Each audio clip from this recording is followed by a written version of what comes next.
I know that personally, if I had been diagnosed younger, I think I could have parented better. My kids have turned out great in spite of me. And they're good humans. I'm grateful, but I look back on parenting that I wish I had understood that I had ADHD and I could have been walking with them better on this journey. We need to be paying attention to ADHD and take it seriously because on average, this group lives 13 years less than their cohorts. No one has to panic about this because you do have a lot of control. But if you don't know you have ADHD, you're at risk. Gen Z and like millennials are getting really okay with their diagnosis. But I often work with people in their 40s, 50s, and 60s with late diagnoses, and they have a lot of grief and regret. What could I have done in my life if I had gotten diagnosed earlier? Hello and welcome back to the Smart ADHD Podcast. Today, we're diving into the benefits of understanding your ADHD brain by discussing 10 reasons to get diagnosed with ADHD. And I'm so happy to welcome back Dr. Tamara Rosier to the show. She's one of the biggest reasons why I started the show in the first place, partly because she said I should. She's an ADHD expert, the founder of the ADHD Center of West Michigan, and the author of 2 impactful books, Your Brain's Not Broken and You, Me, and Our ADHD Family. Highly recommend those books. So maybe you've been on the fence. You're pretty sure you probably have ADHD, but you've been reluctant to seek diagnosis, and that could be due to a number of reasons. Well, in this episode, we're talking about why getting a diagnosis might be a massive help to you and make a radical positive impact on your life. So let's get on with it right now. Welcome back to Smart ADHD, Tamara. This is exciting. We've actually, this is the second interview in the space of an hour. So thank you for joining me for this marathon. How are you doing? I love it. I love talking with you. So it's always fun. And I learned so much from you. And it's very, I don't know, just talking about all of these things gives so much, what's the word I'm looking for? It just helps us understand ourselves a lot more. And I think that helps other people as well. You were talking about families last time. But in this episode, I wanted to ask you about what's the point in getting diagnosed? Does this actually help us? So I'm just going to ask you that question straight off. What's the point? If we think we have ADHD, maybe that's enough. it might be. But I'm hoping today that we can actually maybe cause you to think a little bit differently about it. So a lot of people are like, hey, I'm not going to use medication, so why even get diagnosed? So how about you share your story first, and then I'll fill it in. So like I was pretty sure I had ADHD. I started to get a lot more kind of insight into this probably around 2019, maybe even earlier than that. But a lot of the questions that I'm going to talk about today, I'll bring up. For example, it was the fear of being labeled, concerns about medication. And that was a big one. I had all these misconceptions about medication. And so I thought, if I go down the route of getting diagnosed, they're going to want to start to pump me full of chemicals. That's how I had it in my brain. And so I had all of these things and I didn't want to be labeled.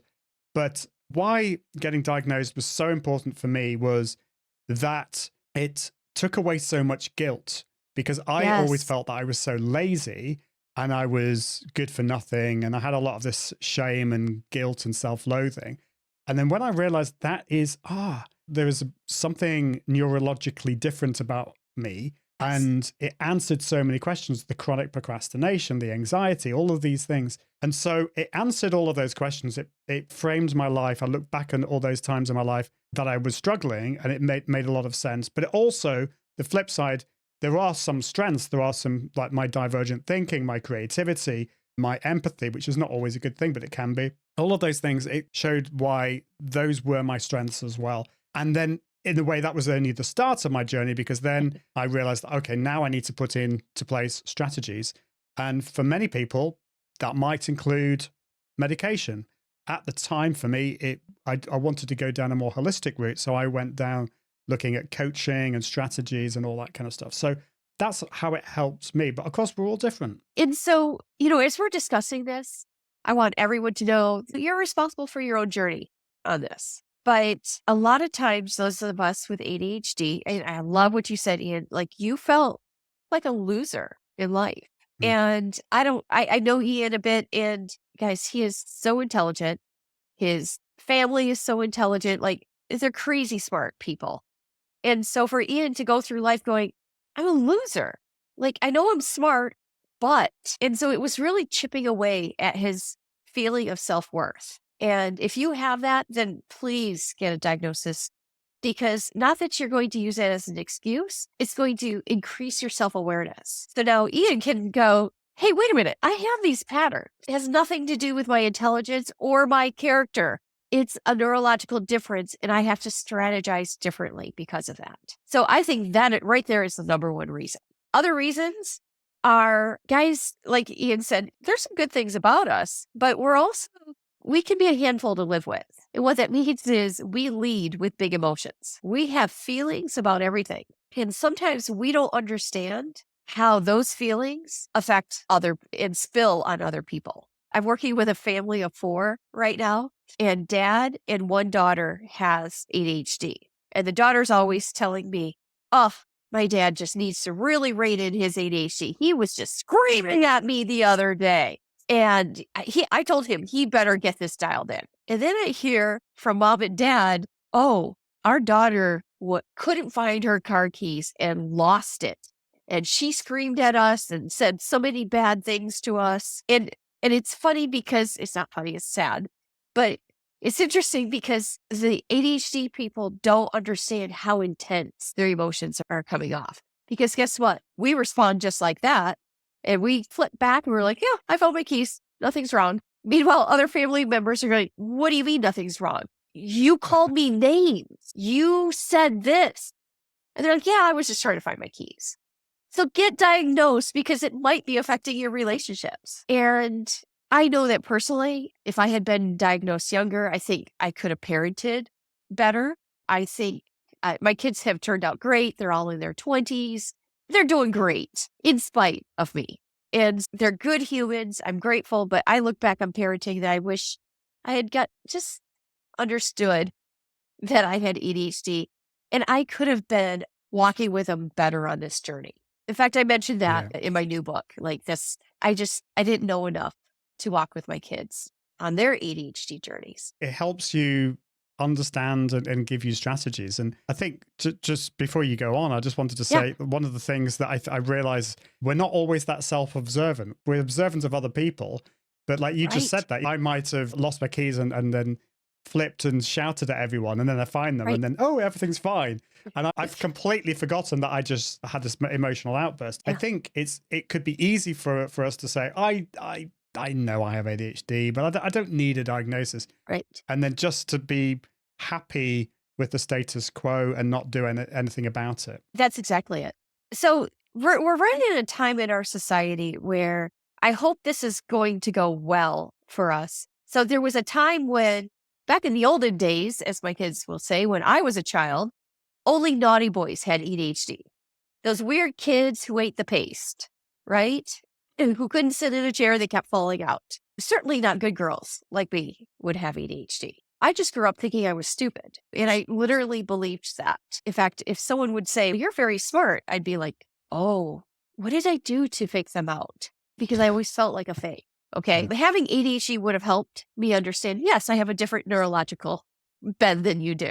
But I think we're starting to take ADHD seriously. And a researcher who's helping us do this, he says he's retired, but he doesn't retire very well, is Russ Barkley. He has done research that says, hey, listen, we need to be paying attention to ADHD and take it seriously, because on average, this group lives 13 years less than their cohorts. Now, let's just take this apart. No one has to panic about this, because you do have a lot of control. But if you don't know you have ADHD, you're at risk. So here's what this could look like. Obviously, we have the young bucks driving wildly, getting into car accidents, okay? And they bring down the age. We have a lot of risky behavior. In fact, the general rule is whatever neurotypical people have more of, the good things in life, ADHD people have less. Whatever kind of negative things people have less than, we have more of. And this, I'm talking about as we age now, cardiovascular disease, all kinds of like fibromyalgia, allergies, diabetes. And see, if we don't know that we're ADHD and we have type 2 diabetes and we're not controlling the ADHD, we're playing fast and loose with our insulin and we're writing checks our body can't cash. And you understanding that you have ADHD gives you a seriousness of, hey, listen, I know my tendencies. I know I'm not going to want to do that. And so I've got to set alarms. I've got to take this seriously. Those are scary statistics, which I've heard before, and they are very alarming. But this is why getting it assessed and potentially getting diagnosed is so important, because then you can then do something about these things. And I get the reluctance to go down that path because there are so many concerns. Depending on where you are in the world, the waiting lists can be, as I've heard, it may be different now, but in the UK, I've heard it's like up to 3 years for adults and 18 months for kids. And then there's potentially the expense of it. If you go down the medication route, they can be expensive. Then there's potentially cultural or family pressures, particularly, I think, older generations, and this is not always the case. Older generations don't always see this as a thing, and you could be overwhelmed by the process as well. Then there's I think we talked about this on a previous episode, but I keep hearing this, and I kind of get it because I thought this too, but I'm also frustrated by it. And it's the whole thing of the fear of being labeled. And yes. It might have been you that came up with this analogy, or somebody else, I can't remember, but there's the analogy, if you are struggling at school to see what the teacher is writing on the wall, what do you do about it? Well, you think, oh, well, maybe I have short-sightedness. And you speak to your parents, I think I'm short-sighted. And they say, oh, no, we don't believe in labels. And then you just have to keep struggling. And you would never do that. But I wonder with ADHD, now, I think it's important to say ADHD in of itself is not a mental health condition. It's a neurological difference. But exactly. It's still almost a bit of a taboo subject. And I don't know. You tell me what's going on there. Think about it. Ian, I think you said this. So we're saying what we've said to each other now. But you said sometimes when I have ADHD, I feel like I'm looking in a big glass window into a shop and I'm just not allowed in there. In other words, I'm always feeling like on the outside. Do you remember saying that? I think so, yeah. Yeah, that rings a bell. It's a feeling that we have is we already are outsiders. Why do I want to get a label that really declares it as an outsider? And I have to tell you, I just felt like this yesterday. I'm just like, am I missing stuff? Sometimes I miss the stuff that isn't being said, right? And by the way, that's not autism. That's ADHD. We tend to be very direct communicators, or we tend to make up stories that aren't even accurate. Ooh, I bet they're thinking this. And so if I'm feeling like an outsider to neurotypicals, why do I want to identify myself as ADHD?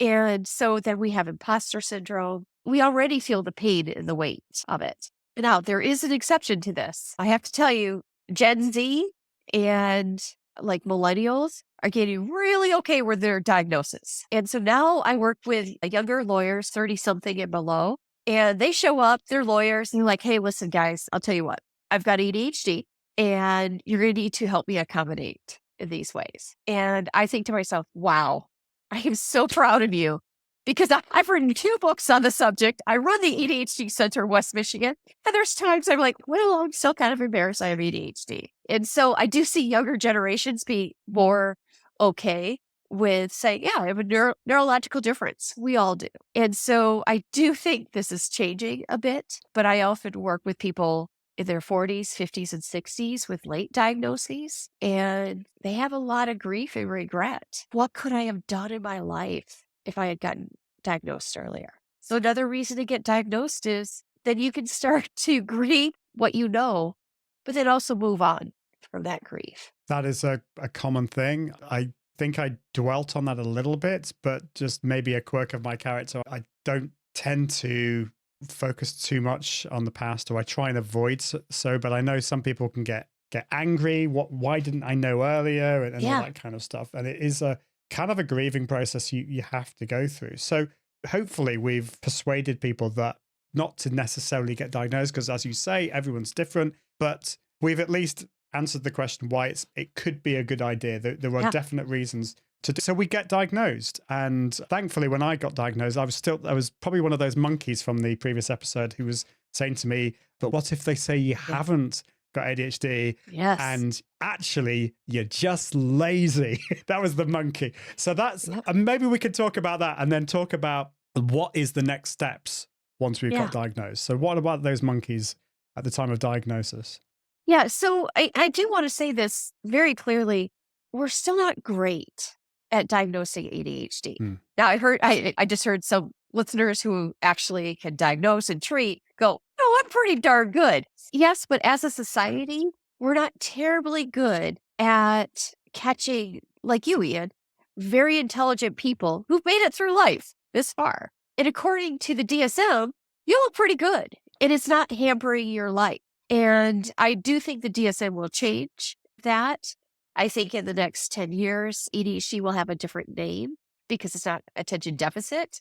It would be like too much attention disorder, if I could name it. It's not attention deficit. The hyperactivity is actually there in both either there's a lot going on in your head or it's quiet. Neurotypical people tend to have more quiet heads than we do. Knowing is better. And if you've decided that knowing is better, you may go for your diagnosis. But let me tell you, if you're a female with a high IQ, someone may look at you and go, yeah, I just don't think so. And that's because look at you, you're a lawyer, you're fine. And the person doesn't know enough to go, yeah, look at my academic record. It's a perfect record. And I did that through perfectionism. You should be asking other questions. And you should be asking why I have 4 degrees, not just 2 degrees. Yeah. Look at my history. I have an ADHD history. And the higher functioning you are, sometimes the more difficult it is to get an accurate diagnosis. I just want to say that out there as a caveat, just so that people, I remember one young woman I worked with, get prepared. She went to her psychiatrist. She was so nervous, she actually read things. And her psychiatrist treated her like she was drug seeking. And that just, it hurt my heart. It was a clear family history case. Her dad has ADHD. I had been working with her enough to go, oh, it's here. And yet when she went for the formal diagnosis, she's treated as a kid looking for Adderall. By the way, quick word about stimulants. Stimulants don't get us high. Those of us with ADHD, they actually normalize our patterns. They give us access to our prefrontal cortex and our executive functions can turn on. So if we're accurately medicated, appropriately medicated, it just makes us look a little bit more functioning with a daily boring task that otherwise we would have difficulty doing. Yeah, that makes sense. And that reminds me of, I think, another reason to get diagnosed is that you might see, it might seem that you are coping. You might, as you say, you might have 4 degrees. You might have all of these things. Right. But at what cost has it taken you to get to that point?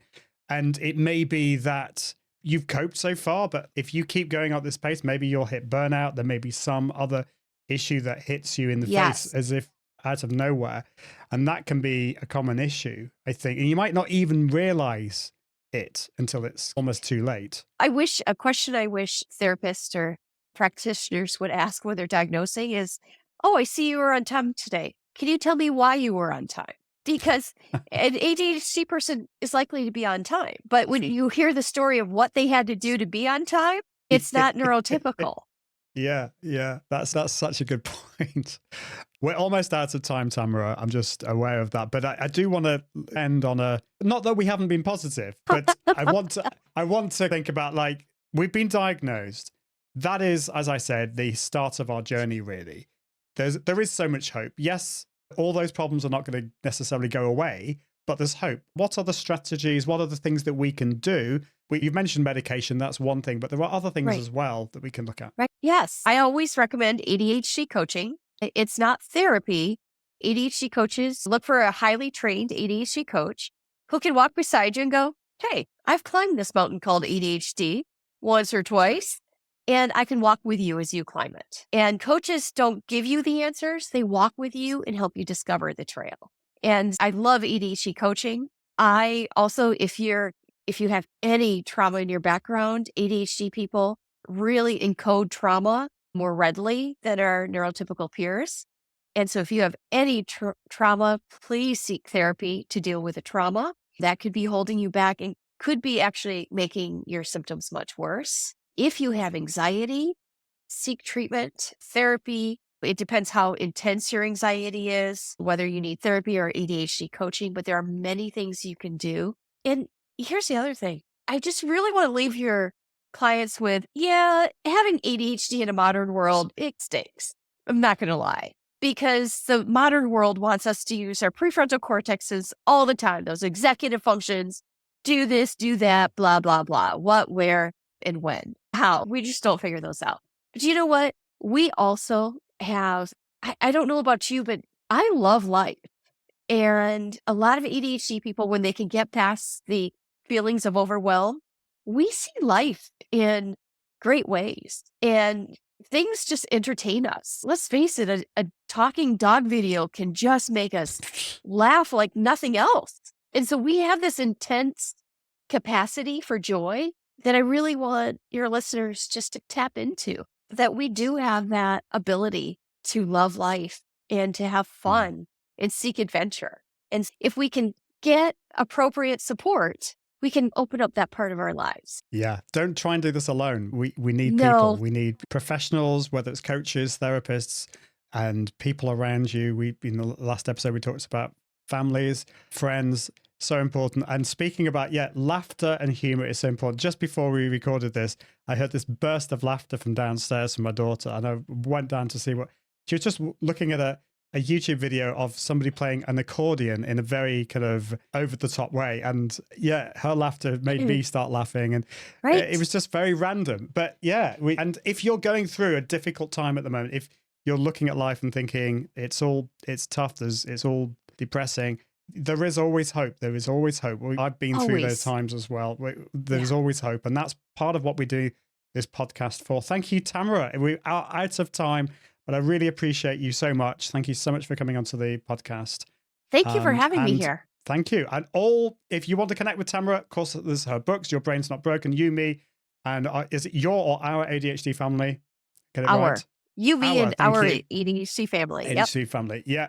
All of those will be in the show notes at smartadhd.me. Thank you so much. And until next time, I encourage you to be smart with your ADHD. Toodaloo.